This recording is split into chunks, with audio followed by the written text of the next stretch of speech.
ഭൂമിയിലെ മുഴുവൻ വെള്ളവും സൂര്യനിൽ ഒഴിച്ചാൽ സൂര്യൻ അണയുമോ അല്ലെങ്കിൽ നമ്മൾക്ക് ചിന്തിക്കാൻ പോലും പറ്റാത്ത മറ്റെന്തെങ്കിലും കാര്യം നടക്കുമോ? ഇത് 4 എക്സ്പെരിമെന്റ് ആണ്. ഫസ്റ്റ് ഒരു ഗ്ലാസ് വെള്ളം എടുത്ത് സൂര്യനിലേക്ക് ഒഴിക്കണം. പിന്നെ 29,000 മുല്ലപ്പെരിയാർ ഡാമിലുള്ള അത്രയും വെള്ളം എടുത്ത് ഒഴിക്കണം. അതിലും ഒന്നും സൂര്യനെ സംഭവിച്ചില്ലെങ്കിൽ ഭൂമിയിലെ മുഴുവൻ വെള്ളവും ഒഴിക്കണം. ഒരുപക്ഷെ അതും മിസ്സായാൽ സൂര്യന്റെ അത്രയും വലുപ്പമുള്ള ഒരു ഭീമൻ വെള്ളം സൂര്യനിലേക്ക് ഒഴിച്ച് സൂര്യനെ അണയ്ക്കണം. ആദ്യം ഈ ഐഡിയ എങ്ങനെ വന്നേ എന്ന് അറിയണ്ടേ? കാരണം ഭൂമിയിൽ ഓരോ വർഷവും ചൂട് കൂടിക്കൊണ്ടിരിക്കുകയാണ്. ഗ്ലോബൽ വാർമിംഗ് ലോകത്തിലെ വലിയൊരു പ്രശ്നമായി മാറ്റിക്കഴിഞ്ഞു. പാലക്കാട് തന്നെ 41 ഡിഗ്രി വരെ റെക്കോർഡിട്ടു. അപ്പോൾ ഒരു ദിവസം ഒരു മനുഷ്യൻ ഒരു പ്രാന്തൻ ഐഡിയ കൊണ്ടുവന്നു എന്ന് ഇമാജിൻ ചെയ്യണം. സൂര്യൻ വളരെ ചൂടാണ്, അതുകൊണ്ട് ഭൂമിയിലെ മുഴുവൻ വെള്ളവും സൂര്യനിലേക്ക് ഒഴിച്ച് അതിനെ അണപ്പിക്കാം. അതും പറ്റിയില്ലെങ്കിൽ സൂര്യന്റെ അത്ര വലിപ്പമുള്ള ഒരു ഭീമൻ വെള്ളം ഒഴിച്ച് സൂര്യനെ തണുപ്പിക്കാം.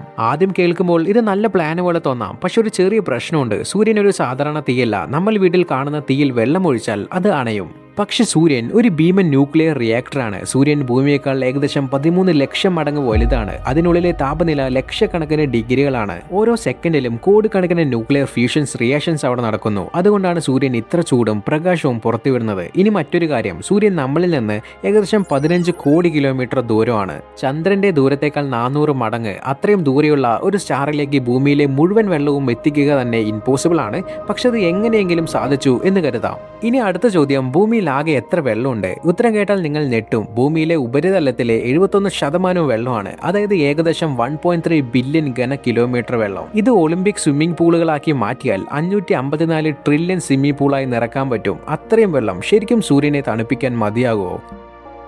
ആദ്യം ഒരു സാധാരണ ഗ്ലാസ് വെള്ളം ഏകദേശം 250 മില്ലി അത് മാത്രം സൂര്യനിലേക്ക് കൊണ്ടുപോയി ഒഴിച്ചാൽ എന്ത് സംഭവിക്കും? ആദ്യത്തെ പ്രശ്നം, ആ വെള്ളം സൂര്യനിലേക്ക് എത്തിക്കണം. അതിനായി മനുഷ്യൻ ഇതുവരെ സൂര്യനോട് ഏറ്റവും അടുത്തെത്തിയ സ്പേസ് ക്രാഫ്റ്റായ പാർക്കർ സോളാർ റോബ് തന്നെ ഉപയോഗിക്കാം. ഈ റോബ് വർഷങ്ങളോളം യാത്ര ചെയ്ത് സൂര്യനോട് കഴിയുന്നത്ര അടുത്തെത്തുന്നു. പിന്നെ ഒരു റോബോട്ടിക് കൈ പുറത്തേക്ക് വരുന്നു. അതിനുള്ളിലെ ഒരു ഗ്ലാസ് വെള്ളം നേരെ സൂര്യനിലേക്ക് ഒഴിക്കുന്നു. ഇനി എന്ത് സംഭവിക്കും? സൂര്യന്റെ സർഫേസ് താപനില ഏകദേശം 5500 സെൽഷ്യസ് ഡിഗ്രിയാണ്. അതുകൊണ്ട് ആ വെള്ളം സൂര്യന്റെ അടുത്ത് എത്തുമ്പോൾ തന്നെ മില്ലി സെക്കൻഡുകൾക്കുള്ളിൽ തന്നെ നീരാവിയായി മാറും. സൂര്യന് എന്ത് സംഭവിച്ചു? പ്രകാശത്തിലും മാറ്റമില്ല, ചൂടിലും മാറ്റമില്ല, വലിപ്പത്തിലും മാറ്റമില്ല. അത്രയും വലിയ സ്റ്റാറിന് മുന്നിൽ ഒരു ഗ്ലാസ് വെള്ളം എന്നത് കടലിൽ ഒരു മണൽത്തരിന്റെ അത്ര പോലും ഇല്ല. പക്ഷെ ഇവിടെ ഒരു ഇൻട്രസ്റ്റിംഗ് കാര്യമുണ്ട്. വെള്ളം അപ്രത്യക്ഷമായില്ല, അത് ഹൈഡ്രജനായി പിരിഞ്ഞു. അപ്പോൾ സൂര്യനെ പുതിയൊരു ഫ്യൂല് കിട്ടി. അതായത് സൂര്യനെ തണുപ്പിക്കാനാണ് നമ്മൾ വെള്ളം ഒഴിച്ചത്. പക്ഷെ യഥാർത്ഥത്തിൽ സംഭവിച്ചത് സൂര്യനെ കൂടുതൽ ഫ്യൂല് കൊടുത്തു. തീ അണയ്ക്കാൻ പോയിട്ട് തീയിൽ പെട്രോൾ ഒഴിച്ചതുപോലെ. ഒരു ഗ്ലാസ് വെള്ളം കൊണ്ടൊന്നും സൂര്യനെ മാറ്റമില്ല. പക്ഷെ ഒരു കാര്യം മനസ്സിലായി, അത് സൂര്യനെ കൂടുതൽ ഹൈഡ്രജൻ കൊടുത്തു. സോ ഒരു ഗ്ലാസ് വെള്ളം കൊണ്ട് ഒന്നും സംഭവിച്ചില്ലെങ്കിൽ ഒരു മുഴുവൻ തടാകം സൂര്യനിലേക്ക് ഒഴിച്ചാൽ എന്ത് സംഭവിക്കും?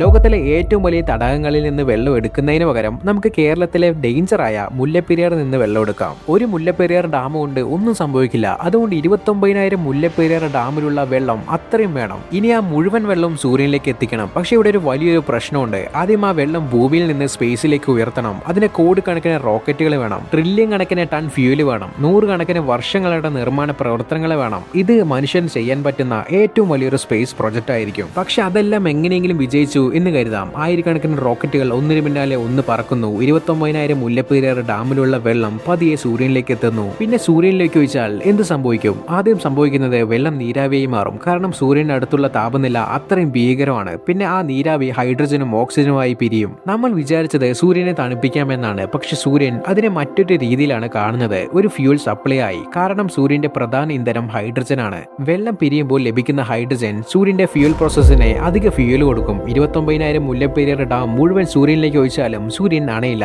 മറിച്ച് വളരെ ചെറിയ അളവിൽ കൂടുതൽ ശക്തമാകും. പക്ഷെ ചെറിയ അളവിൽ എന്ന് പറയുന്നത് പ്രധാനമാണ്. കാരണം സൂര്യൻ അത്ര ഭീമമാണ്. 29,000 മുല്ലപ്പെരിയാർ മുഴുവൻ പോലും അതിനോട് താരതമ്യം ചെയ്താൽ ഏതാണ്ട് ഒന്നുമല്ല. ഇപ്പോൾ നമുക്ക് ഒരു കാര്യം ഉറപ്പായി, ഒരു ഗ്ലാസ് വെള്ളം പരാജയപ്പെട്ടു, 29,000 മുല്ലപ്പെരിയാറും പരാജയപ്പെട്ടു. പക്ഷെ ഭൂമിയിലെ എല്ലാ സമുദ്രങ്ങളും, എല്ലാ നദികളും, എല്ലാ ഐസുമലകളും, ഭൂമിയിലെ മുഴുവൻ വെള്ളവും ഒരുമിച്ച് സൂര്യനിലേക്ക് ഒഴിച്ചാൽ അപ്പോഴെങ്കിലും സൂര്യൻ അണയുമോ? ഇപ്പോൾ കേൾക്കുമ്പോൾ തോന്നും ഇത്രയും വെള്ളം ഉണ്ടെങ്കിൽ ഇത്തവണ സൂര്യൻ അണയുമല്ലോ. പക്ഷെ യഥാർത്ഥത്തിൽ സംഭവിക്കുന്നത് അതിലും വിചിത്രമാണ്.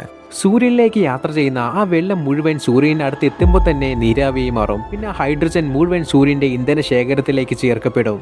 ഇനി സൂര്യന്റെ അത്രയും വലിപ്പമുള്ള ഒരു ഭീമൻ വെള്ളം സൂര്യനിൽ ഒഴിക്കുന്നതിന് മുമ്പ് കുറച്ച് കാര്യങ്ങൾ പറയണം. അതായത് ഭൂമിയിലെ മുഴുവൻ വെള്ളവും സൂര്യനിലേക്ക് ഒഴിച്ചാലും സൂര്യൻ അണയില്ല, മറിച്ച് അതിനെ ഒരു ചെറിയ രീതിയിലെ ഫ്യൂൽ മാത്രമേ ലഭിക്കൂ. കാരണം ഒരു കാര്യം മറക്കരുത്, സൂര്യന്റെ ഭാരം ഭൂമിയേക്കാൾ ഏകദേശം 3,30,000 മടങ്ങ് കൂടുതലാണ്. ഭൂമിയിലെ മുഴുവൻ വെള്ളവും കൂട്ടിയാലും അത് സൂര്യന്റെ വലിപ്പത്തിനും ഭാരത്തിനും മുന്നിൽ ഏതാണ്ട് ഒന്നുമല്ല.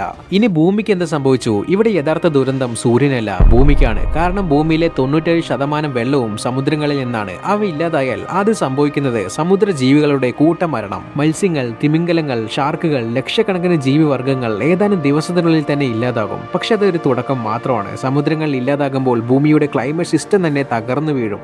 മഴ എന്നേക്കുമായി നിലയ്ക്കും. ലോകമെമ്പാടുമുള്ള താപനില നിയന്ത്രണം നഷ്ടപ്പെടും. വലിയ വരൾച്ചകൾ തുടങ്ങും. കാടുകൾ കത്തി നശിക്കും. മരങ്ങൾ മരിക്കും. അവയെ ആശ്രയിക്കുന്ന മൃഗങ്ങളും ഇല്ലാതാകും. അവസാനം മനുഷ്യരും.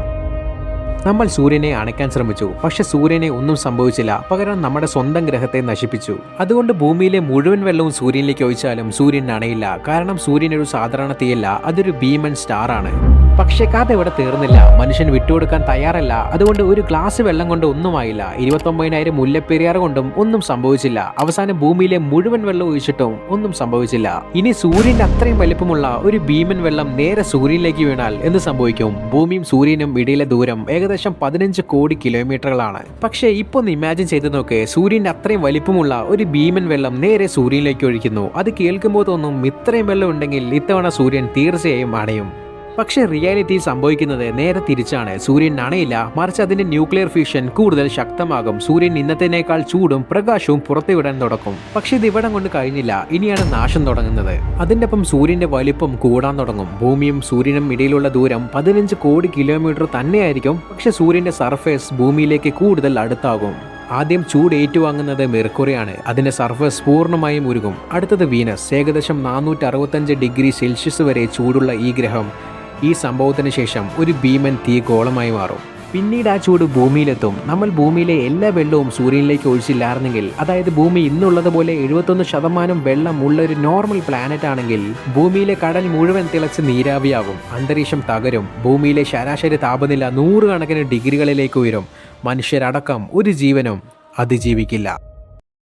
മാർസിലെ മുഴുവൻ ഐസും ഉരുകും. ജൂപ്പിറ്റർ, സാറ്റേൺ, യുറാനസ്, നെപ്റ്റ്യൂൺ പോലത്തെ ഗ്യാസ് ചെയിൻസ് നശിക്കും. പക്ഷേ ആ പ്ലാനറ്റിന്റെ അന്തരീക്ഷവും താപനിലയിലും വലിയ മാറ്റങ്ങൾ സംഭവിക്കും. പക്ഷേ ഏറ്റവും വലിയ അപകടം ഇനിയും ബാക്കിയുണ്ട്. സൂര്യന്റെ ഭാരം കൂടുന്നതോടെ അതിന്റെ ഗുരുത്വാകർഷണവും മാറും. കോടിക്കണക്കിന് വർഷങ്ങളായി സ്ഥിരതയോടെ സഞ്ചരിക്കുന്ന ഗ്രഹങ്ങളുടെ ഭ്രമണപഥങ്ങൾ അൺസ്റ്റേബിൾ ആവും. ചില ഗ്രഹങ്ങൾ സൂര്യനിലേക്ക് കൂടുതൽ അടുത്താക്കാൻ സാധ്യതയുണ്ട്. അതായത് സൂര്യന്റെ അത്രയും വലിപ്പമുള്ള വെള്ളം അതിനെ അണയ്ക്കില്ല, മറിച്ച് മുഴുവൻ സോളാർ സിസ്റ്റത്തിന്റെ ഫ്യൂച്ചർ തന്നെ മാറ്റിമറിച്ചേക്കാവുന്ന ഒരു കോസ്മിക് ഡിസാസ്റ്ററിന്റെ തുടക്കമാവും. ഇനി സൂര്യനെ അണയ്ക്കാൻ 5 ബില്യൺ വർഷത്തിന് ശേഷം സൂര്യൻ സ്വാഭാവികമായി ഹൈഡ്രജൻ തീർന്ന് ഒരു റെഡ് ജെയിന്റ് ആവും. പിന്നീട് വൈറ്റ് ഡാർഫായി മാറും. അതാണ് സൂര്യന്റെ അവസാനം. ഇനി സൂര്യനെ അണയ്ക്കാൻ ഒരു വഴി മാത്രമേ ഉള്ളൂ, അത് ഇവനാണ്. പക്ഷെ നമുക്ക് ഒരിക്കലും ബ്ലാക്ക് ഹോളിനെ ക്രിയേറ്റ് ചെയ്യാനോ ഇവിടെ കൊണ്ടുവന്ന് വെക്കാനോ ഒരിക്കലും 1 കോടി വർഷം കഴിഞ്ഞാലും പറ്റില്ല. മേ ബി മനുഷ്യനെ പറ്റിയെന്ന് നമുക്ക് ഇമാജിൻ ചെയ്യാം. അപ്പോൾ അവിടെ എന്താ സംഭവിക്കുന്നത്, എങ്ങനെയാ സൂര്യൻ അണയുന്നേ എന്ന് നിങ്ങൾക്ക് കാണാൻ താല്പര്യമുണ്ടെങ്കിൽ ആ വീഡിയോ വേണമെങ്കിൽ ഉറപ്പായും കമന്റ് ചെയ്യാം. സോ വീഡിയോ ഇഷ്ടപ്പെട്ടാൽ സബ്സ്ക്രൈബ് ചെയ്യുക. വീഡിയോ അവസാനം വരെ കണ്ട എല്ലാവർക്കും ഒരുപാട് നന്ദി.